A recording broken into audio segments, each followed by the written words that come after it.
Entering the National Archaeological Museum of Athens means entering the great material archive of Greek civilization. The interiors are not designed as a simple museum route, but as a continuous narrative that transforms antiquity into the foundation of modern Greece. Each room is built to show that Greek history is not fragmented, but coherent, long, and structured. The museum organizes the internal spaces chronologically and thematically, creating a progression that starts from prehistory and reaches the Roman age. This choice is not neutral.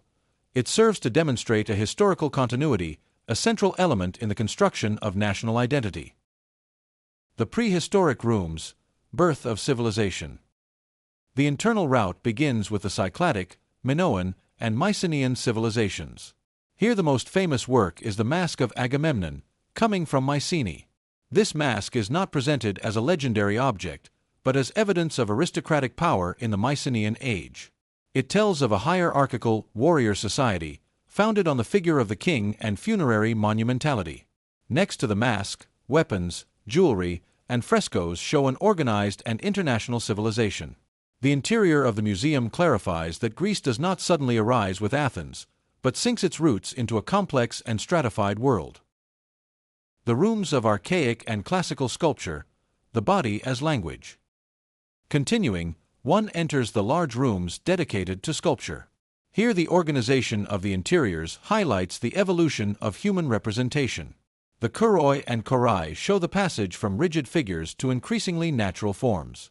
They are not individual portraits, but civic models, reflecting the idea of order and harmony of the polis. One of the central works is the bronze statue of Zeus or Poseidon from Cape Artemision.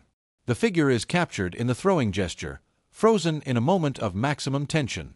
The work tells of a conception of the divine deeply human. The Greek gods act like men, but embody a higher ideal.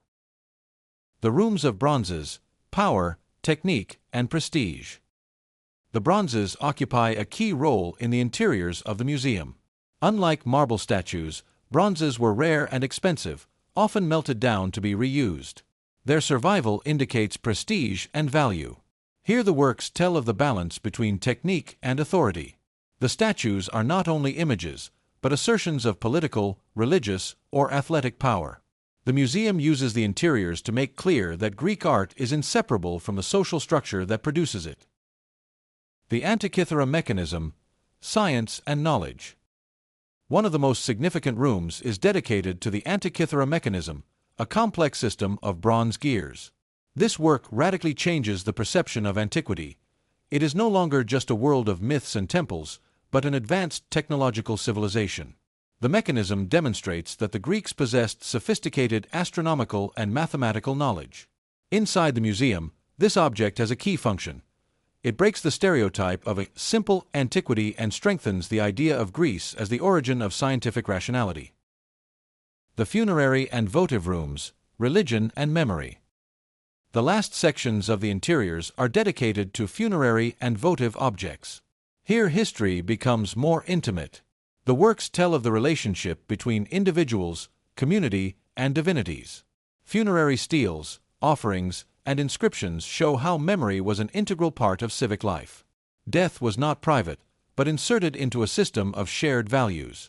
The interior of the museum makes it evident that Greek religion was not dogmatic, but deeply connected to social life.